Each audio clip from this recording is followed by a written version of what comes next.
What's up, beauties? Welcome back to my channel. So in today's video we will be discussing how much should you save before you quit your job.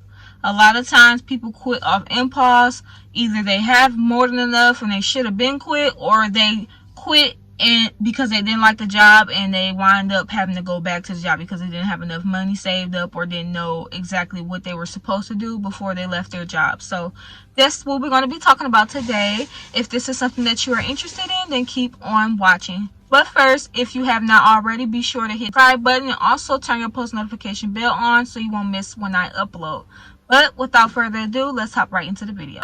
So there's a few things that you guys need to take into consideration before we hop right into the strategy of what you need to do and how much you need to save before quitting your job. Number one, quit with a plan. Do not quit off of emotions, you guys. I know that these jobs can be very hard and frustrating, especially if you have coworkers and supervisors that are just not on the same energy wave as you, and it kind of creates tension in the workspace. But the last thing that you want to do is you want to quit and not have a plan, or quit thinking that, oh, I'm finna jump into entrepreneurship, and literally find yourself 2 or 3 months later applying for another job because of lack of funds. You need to also understand that making $2,000, $3,000, $5,000 in sales does not mean that that is your take-home pay. There is a such thing as expenses. There's a such thing as taxes, business savings, things that come up before you need to take out before you can consider it your net take-home pay. So you need to make sure that you have mapped out what your expenses are. You need to make sure you have mapped out just how much you're going to be taking away for taxes and savings. And I would recommend just setting a percentage of what you will be paying yourself before you, because $2,000 in sales and $2,000 in actual what's in your bank account is two totally different things. You don't want to make the mistake, like stated. There was a time where I quit my job thinking, oh, everything is going to be good and my business is going to prosper and succeed. I didn't know anything about actual just revenue and sales and actual what is take-home pay at the time. And as a result, I had to apply for another job because I didn't have enough money, and it just wasn't gonna work at the time. It was like literally me straining myself and trying to force something to work and something to happen that needs time. When you're starting a business and you're growing a business, it does take time. Some people are blessed and their businesses do prosper overnight, but 9 out of 10 that does not be the case. You have to build your business. You have to grow your business. Keep it also consistent at a certain level before you go into making the decisions to quit your job. So here's a few things that you need to take into consideration before you do actually quit your job. The first thing is you want to determine how much you need to make monthly in your business to sustain your life. So what you want to do is you want to write down all of your expenses that you have. I'm talking about rent, mortgage, your car, gas. You need to write down your food. You need to write down whether your lights and gas, whether or not you go out and eat, or just literally everything in your life, anything that you spend money on. And the easiest way to do this, especially if you use banking, online banking, a card or something like that, is to just look at your statements and see exactly what type of expenses are you paying for on a month-to-month basis, and look at the things that are consistent. Look at the things that are keep coming up on your statements, and write those things down, and just literally make a whole list of everything that you do as far as an expense, and decide whether or not, okay, I'm going to keep this on my list, or I'm going to take it away, or whatever the case is. You want to write down every single thing, every single expense that is going to take, and calculate how much that is every month so you can sustain your life. Because it's crazy to say, oh, I just want to make $2,000 so that I can quit my job, but your expenses are equaling up to $4,000 a month. It's not going to make sense. How are you going to not only sustain your lifestyle and put money into your business and keep it growing, keep it elevated. Because even though, yeah, you do have a business and you do want to pay yourself, you want to make sure that you're still reinvesting that money as well to make sure that you are keeping the business afloat, keeping the business growing, keeping the business thriving. So determine what you need to make every month in your business to pay yourself so that you can sustain your lifestyle. The thing that you need to do is you need to determine all of your business expenses. Every little thing, I'm talking about down to the Shopify, to the Linktree. If you pay the extra little money to get all the features on Linktree. If you are paying people to market for you, if you're paying pages to shout you out or put your content on their pages, every little expense that is in your business, you need to write that down.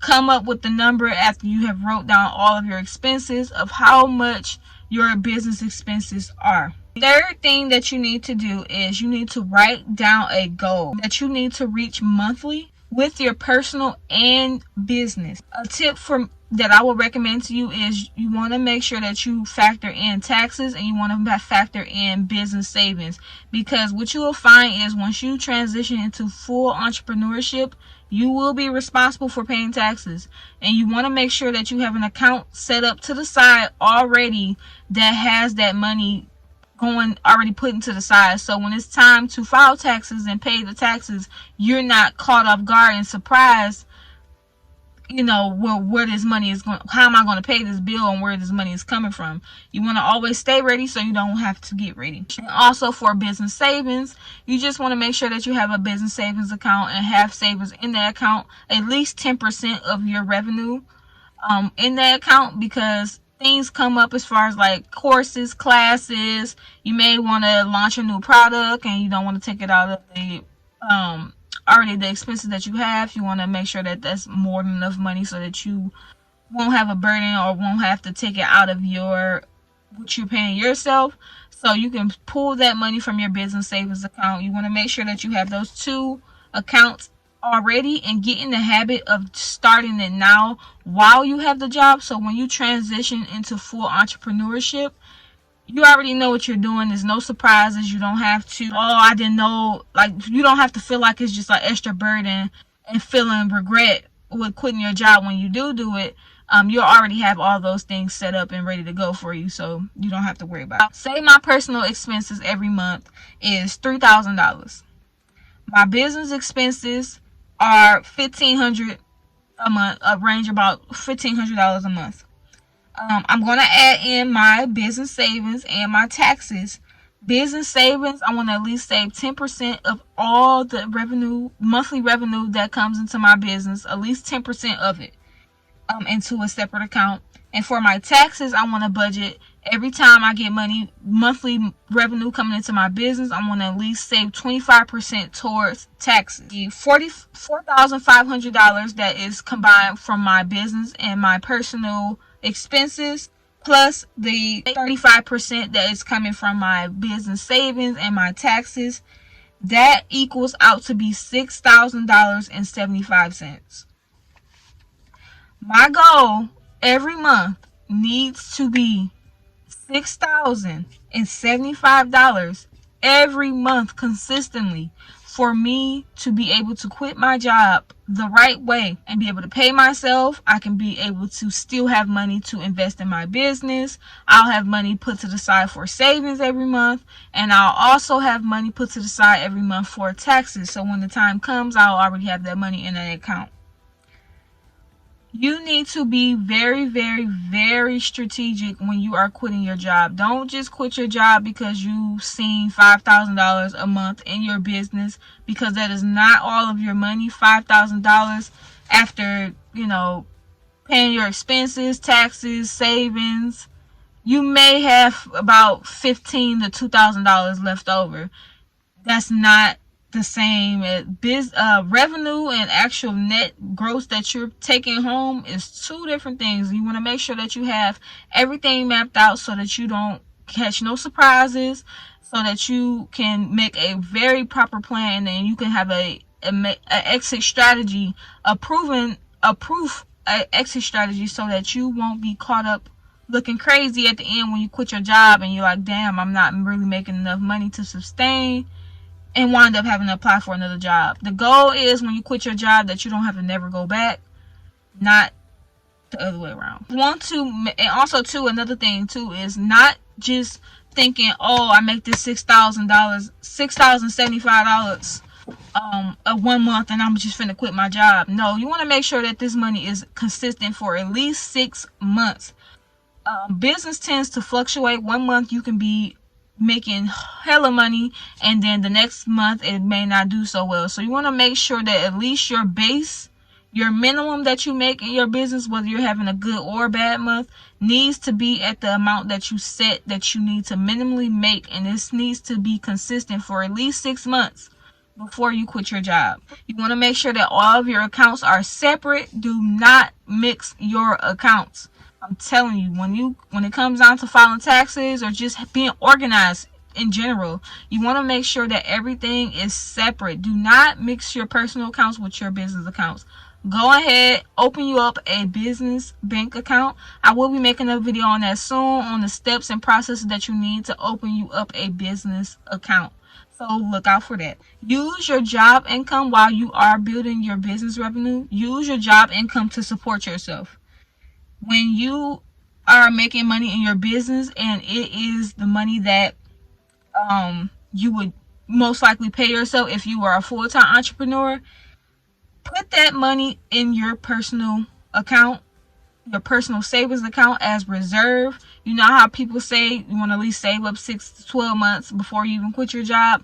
The money that you are making in your business, put that money inside of your personal savings account and save that money up for 6 months. So when you quit your job, you'll already have that reserve. It's already coming from your business. You don't have to worry about trying to save that money from your job income, because it's most likely already not enough anyways. So you want to use your job income to sustain your life right now, and use your business income, the money that you will be paying yourself, store that in your personal savings account. So when the time comes, you'll already have that reserve. You'll be good to go. But this is the end of this video. Let me know if you found this video helpful. Be sure to give it a huge thumbs up. If you have not already, be sure to hit that subscribe button and also turn your post notification bell on. Comment down below what other video ideas you guys want to see here. Just little tips and tricks that you need as far as like business. More than happy to make a video on that. But this is the end of this video. I'll see you guys in the next one.